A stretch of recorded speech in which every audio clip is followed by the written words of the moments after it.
Bonjour, j'espère que vous allez bien. Je m'appelle Michel. Aujourd'hui, j'ai l'intention de vous parler du CELI App, la nouvelle patente du gouvernement fédéral, donc un CELI pour l'accès à une première propriété. Bien entendu, ça s'adresse à tout le monde, mais préférablement aux 18-50 ans, parce qu'après 50 ans, c'est plus délicat. Vous allez comprendre pourquoi tantôt. Je vous présente ça, mais si vous êtes jeune, ok, je ne parle pas juste jeune de cœur comme moi, là. Si vous êtes jeune, genre 18 à 30 ans, c'est vraiment le bon moment pour vous de vous monter un CELIA, puis de vous monter un petit cash pour vous acheter une première maison, un premier édifice à revenus à la limite, ou quelque chose du genre. Donc, je vous présente ça dans l'instant. Donc, le CELIAP. J'ai utilisé plusieurs références, bien entendu. Donc, je vais mettre les références à la fin de la vidéo et je vais possiblement aussi utiliser le site de la Sun Life pour expliquer deux, trois trucs. Le site est très bien fait, c'est bien présenté, les détails sont très bons. J'ai aucun lien avec la Sun Life, mais le site est quand même très bien fait. Donc, c'est quoi le CELIA? C'est un peu comme un mélange entre un REER et un CELI. OK? J'explique les bases très rapidement. OK? Un REER, c'est vous mettez de l'argent là-dedans en vue de votre retraite. Normalement, un REER, c'est à long terme. C'est un régime d'épargne retraite, OK? Enregistré au gouvernement fédéral, retraite. Donc, tout l'argent que vous mettez là-dedans, en fait, c'est en vue de votre retraite et ça vous donne aussi des déductions d'impôts. Donc, plus que vous cotisez à un REER ou à vos REER, peu importe, tout en respectant le 18 maximum de vos revenus, bien, ça vous fait des crédits d'impôt. Donc, on va dire que vous gagnez 100 000 par année, vous mettez 10 000 dans vos REER, bien, vous allez être imposé sur 90 000 au lieu d'être imposé sur 100 000. Bon, c'est un peu plus compliqué que ça, mais c'est pour donner une idée. OK? Euh, Si vous sortez votre argent d'un REER avant, vous allez être imposé tout de suite. Donc, vous sortez 10 000 d'un REER, bien pour consommation personnelle, peu importe la raison, vous allez payer l'impôt sur 10 000 tout de suite et peut-être des frais de transaction, tout dépendant avec quelle institution vous faites affaire. Okay? C'est un peu le principe de base. Un CELI, il faut avoir 18 ans et être résident canadien aussi pour avoir un CELI. On peut cotiser jusqu'à 6 500 par année.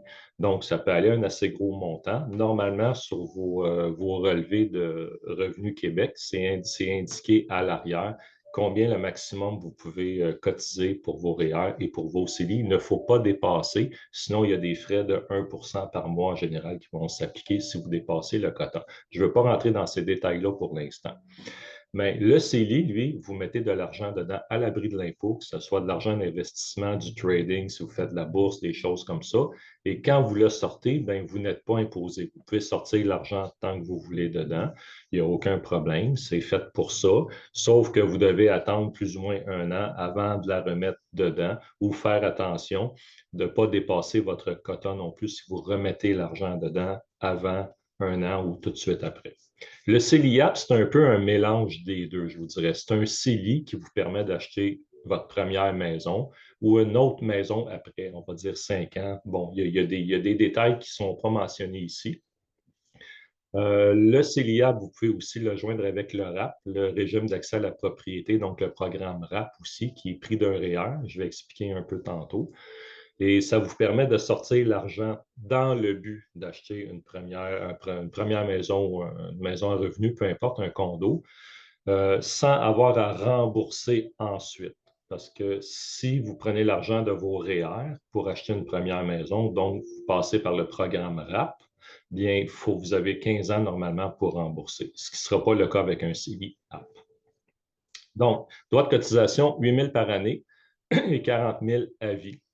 Donc, il ne faut pas dépasser 8 000 par année, sinon vous allez être pénalisé à 1 par mois. Et à vie, tout le temps que vous allez avoir votre CELIAP, c'est 40 000 maximum, mais vous avez une durée maximale d'à peu près 15 ans.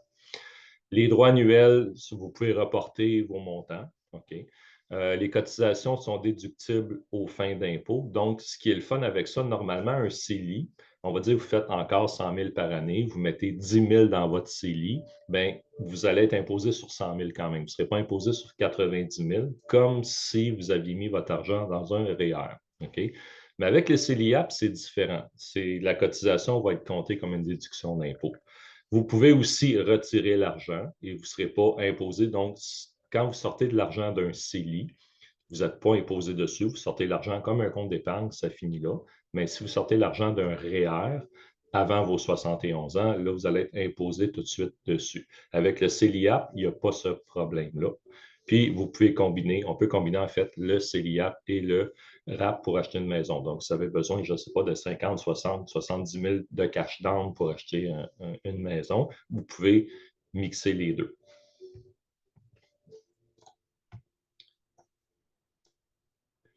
C'est effectif à partir du 1er avril par le gouvernement fédéral. Les caisses, les banques, toutes les institutions financières commencent à en parler de plus en plus et à offrir, là, même, on va vous donner un taux d'intérêt préférentiel si vous ouvrez un CELIAP avec telle institution. C'est fait pour les acheteurs d'une première maison de 18 à 71 ans. Bon, en réalité, c'est de 18 à 50, 55 ans, parce que vous avez à peu près 15 ans. Donc, si vous achetez votre première maison à 70 ans, vous n'aurez pas le temps d'accumuler, puis vous allez être obligé de transférer vos fonds dans un FER ou peu importe un autre véhicule financier par la suite. OK? Donc, ce n'est pas une bonne idée d'attendre à 70 ans pour acheter votre première maison. Faites-le le plus tôt possible, selon le cas. OK? Maximum annuel de cotisation, 8 000 par année par personne, donc 40 000 à vie. On ne peut pas dépasser 40 000. Le gouvernement se protège aussi parce que si on met tout notre argent en fait dans des véhicules comme ça, que ce soit un REER, un CELI, un CELIAP, puis là, que c'est déductible d'impôt, le gouvernement ne pourra pas vous charger de l'impôt. Il ne pourra pas vous faire payer de l'impôt, ça devient bizarre dans ce sens-là. Donc, il y a un quota. Et pour un couple, OK, on ne peut pas avoir comme un CELIAP combiné de couple. Chacune a son CELIAP. Mais si vous êtes en couple et vous voulez acheter quelque chose ensemble, c'est possible de combiner les montants dans chacun de vos CELIAP comme cash down pour acheter quelque chose. Donc, on peut y aller avec ça. Donc, on peut cotiser jusqu'à 80 000 à vie ou 16 000 par année si vous le faites en couple. Mais chacun son CELIAP, chacun est responsable de son CELIAP. Ensuite, les sommes cotisées sont déductibles d'impôt, comme pour un REER. Donc, vous allez recevoir un crédit d'impôt, si on veut, pour chaque montant que vous mettez dedans. Il ne faut pas dépasser 8 000 par année. Puis, ça s'accumule à l'abri de l'impôt comme un CELI. C'est un peu un entre-deux. C'est un peu un entre-CELI REER, si on veut. C'est un amalgame des deux. On pourrait dire d'une certaine façon, c'est le meilleur des deux mondes pour ça. Par contre, à un moment donné, après 15 ans, on doit le fermer. Fait que ce n'est pas un véhicule qu'on peut utiliser comme pour accumuler comme un REER, accumuler des 10, 100, 150, 200, 300 000 dedans. On ne peut pas faire ça avec ça. Les retraits du CELIAP sont faits pour acheter une maison. En fait, une propriété résidentielle ou à revenu, qui soit en train d'être bâtie ou pas, là, peu importe. Puis, les montants ne sont pas imposables. Donc, si vous sortez de l'argent de votre CELIAP, bien, vous n'avez pas comme 15 ans comme pour un REER pour rembourser ensuite votre REER pour ne pas être imposé dessus.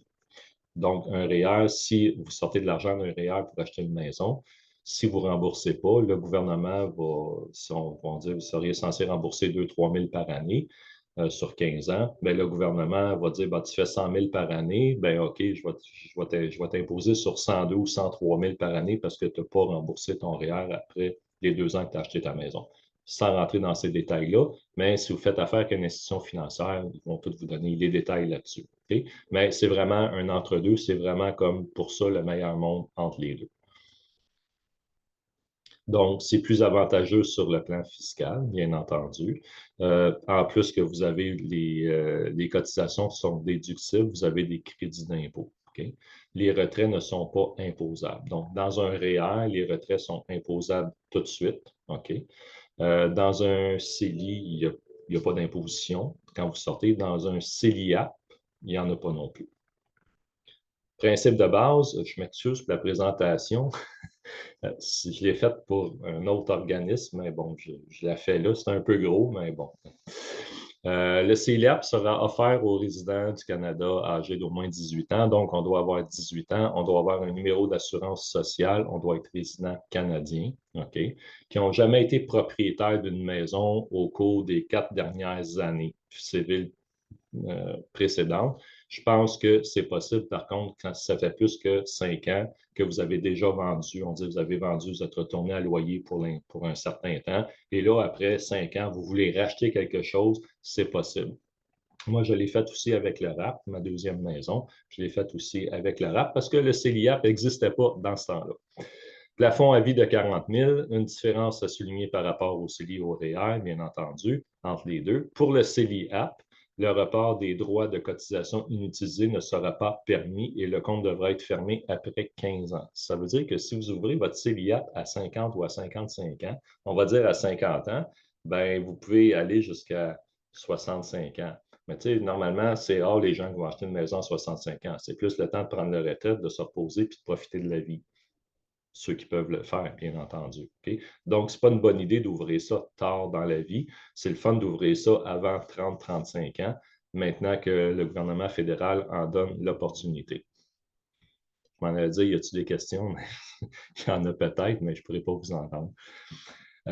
Principe de base, les fonds retirés pour acheter une habitation admissible ne seront pas assujettis à l'impôt. En fait, je vais revenir sur l'autre diapositive, en fait. Si vous n'utilisez pas l'argent qui est dedans pour acheter une maison, vous allez devoir prendre cet argent-là, vous allez pouvoir, selon le cas, la retirer, OK? Ou vous allez devoir la transférer dans votre REER ou dans un FER qu'on appelle rendu à 71 ans, OK? Si vous achetez une maison, et vous avez besoin, on va dire seulement on va dire qu'il y a 40 000 dedans, mais que vous avez besoin seulement de 25 000, bien, la différence entre les deux, vous allez pouvoir le sortir dans un REER, pas juste le sortir comme ça pour vous, vous allez pouvoir le sortir dans un REER ou dans un FER, okay? Pour qu'il reste à l'abri de l'impôt pour ne pas payer l'impôt dessus. Okay? Donc, les fonds retirés pour acheter une maison, une habitation admissible ne sont pas assujettis à l'impôt. Les fonds inutilisés, excusez-moi, pourront être transférés à un REER ou à un FER, ça c'est rendu à 71 ans, en report d'impôt sans pénalité et sans incidence sur le droit de cotisation du contribuable, parce qu'on ne peut plus y cotiser par la suite.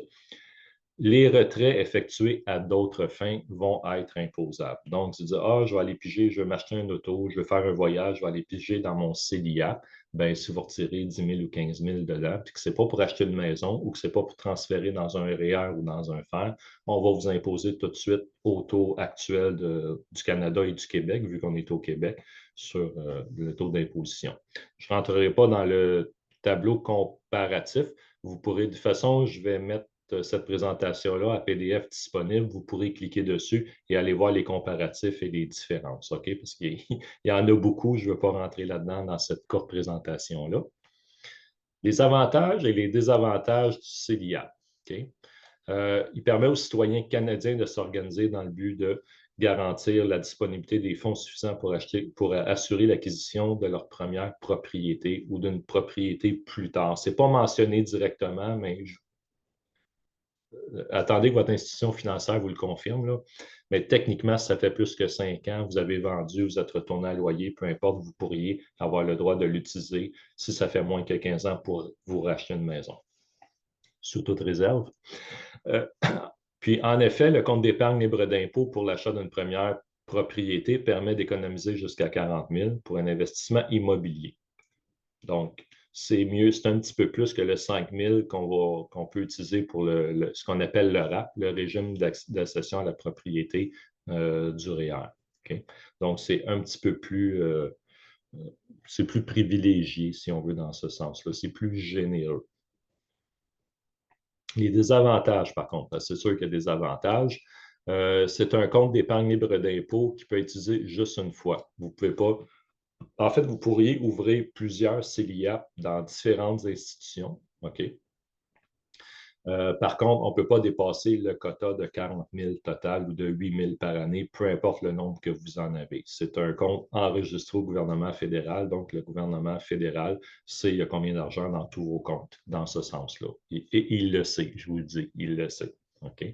Donc, on peut l'utiliser juste une fois.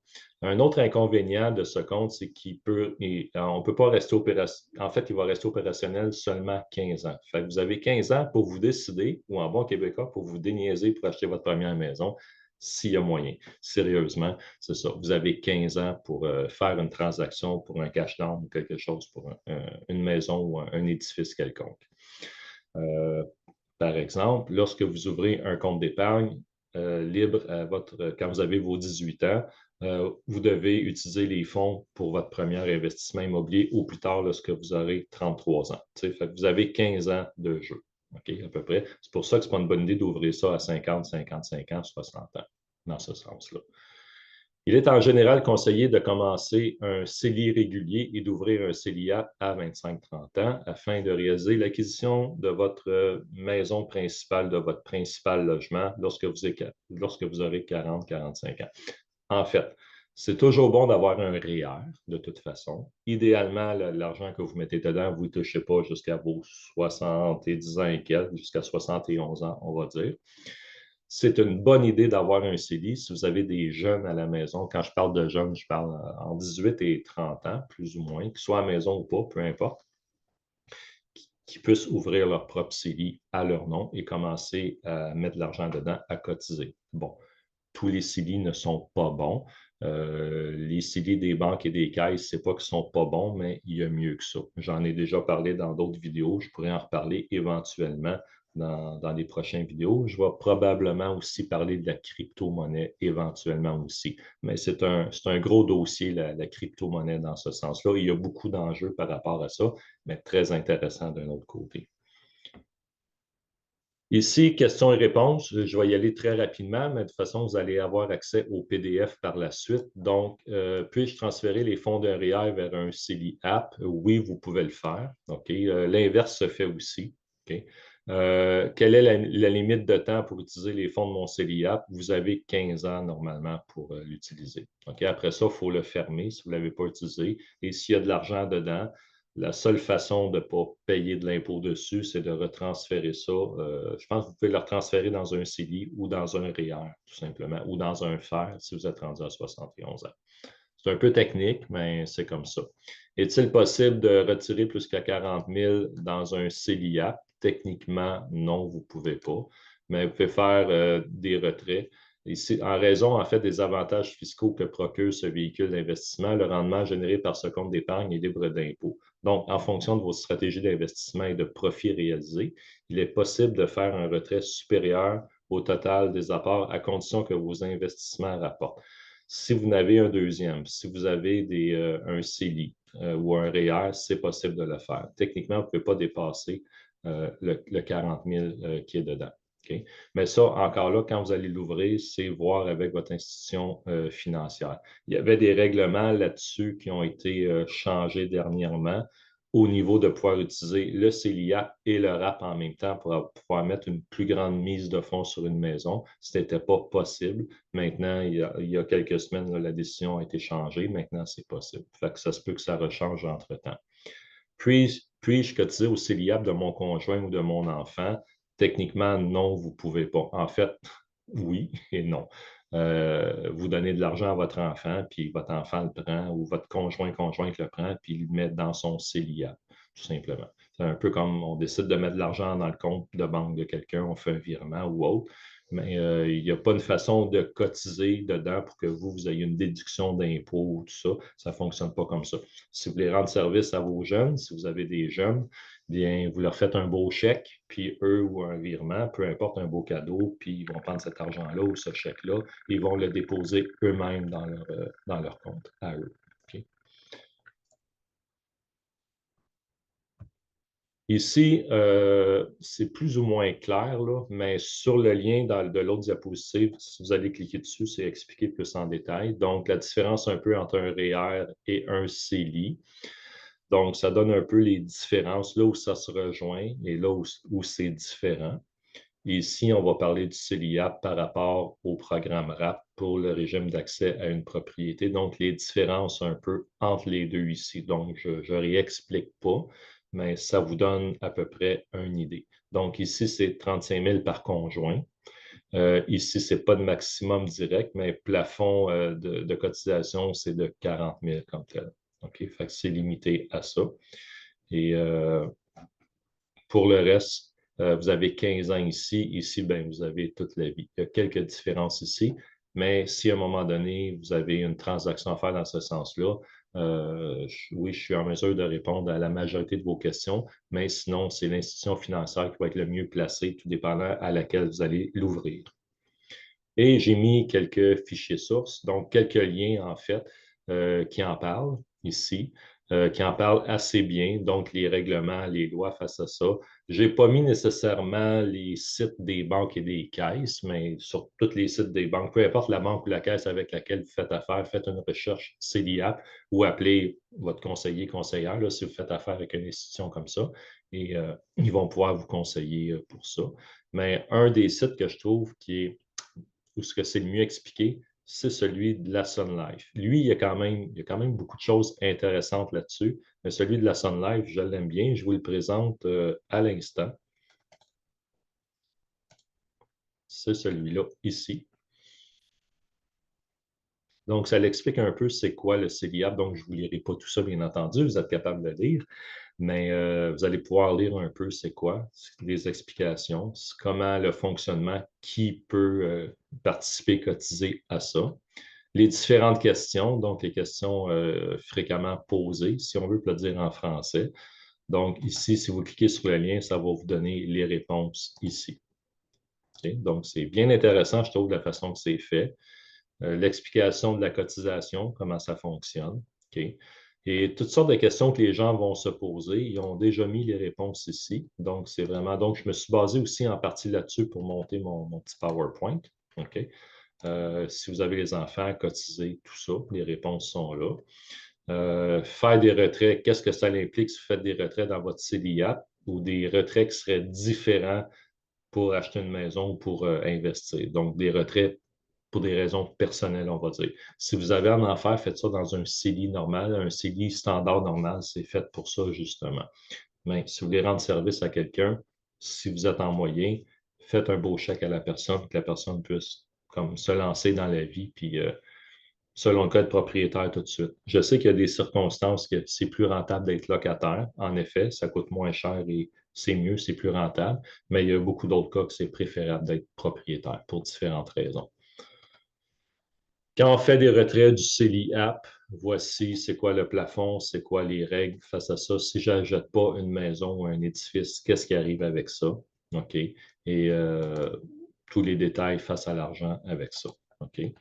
Et voilà. Et des petites questions ici. Est-ce qu'on peut mélanger les deux ensemble? Oui. Est-ce qu'on peut en avoir un conjoint? Non. C'est chacun pour soi dans ce sens-là. Mais il n'y a rien qui empêche conjointe de faire un cadeau à l'autre. Dire, tiens, je te donne un montant que tu vas mettre dans ton CELIAP. Ça, c'est toujours possible. Mais on ne peut pas en avoir un conjoint comme un compte conjoint dans une caisse ou dans une banque. Est-ce que c'est différent du REER? Oui, c'est assez différent. OK, dans toute la mécanique du fonctionnement. Ce n'est pas le même but, ce n'est pas le même objectif du tout. Puis, est-ce que je peux transférer l'argent d'un CELI à un CELIAP? Oui, on peut faire ça aussi. Puis, des différences aussi entre un CELI et un CELIAP. OK, vous pouvez le faire avec un CELI. Si vous avez ouvert un CELI très jeune, moi, ça fait des années que j'ai un CELI. Bon, je ne dirais pas l'argent qu'il y a dedans, mais je veux dire, je peux cotiser jusqu'à presque 80 000 dedans. Ben, je pourrais utiliser l'argent qui est dedans pour acheter une autre maison, pour acheter quelque chose. Ce n'est pas un problème. Donc, si vous avez ouvert un CELI très tôt, je pense que ça a commencé dans les années 91 de mémoire, ben, vous pouvez cotiser maintenant depuis 2-3 ans jusqu'à 6 500 dedans, mais ça s'accumule, c'est cumulatif. Fait que si vous regardez en arrière de votre relevé d'impôt du Québec, ça va être écrit dedans jusqu'à combien vous pouvez investir dedans sans pénalité. Fait que si vous pouvez mettre 50, 60, 70 000 dedans, go, allez-y. Ça peut vous servir aussi de base pour acheter une maison ou pour faire un cash down ou autre chose. En quoi le CELI est différent du RAP? On l'explique ici. Le RAP, la grosse affaire, c'est que le RAP, on est obligé de le rembourser. Généralement, on a 15 ans pour rembourser. Sinon, vous allez être imposé. Ce que vous n'avez pas remis dans votre REER, ce que vous avez sorti en fait pour acheter une maison, bien, si vous ne l'avez pas remis en 15 ans, le gouvernement va vous imposer tant par année sur votre salaire annuel, si on veut, là-dessus. Donc, ça va être imposé. Est-ce que je peux utiliser les deux pour acheter une même maison? Oui, on peut le faire. Puis oui, vous pouvez avoir chacun vos CELIA, puis vous pouvez vous le partager entre vous si vous voulez, ou merger, en fait, mettre les deux ensemble pour un cash down pour acheter quelque chose qui va être à vous. Okay?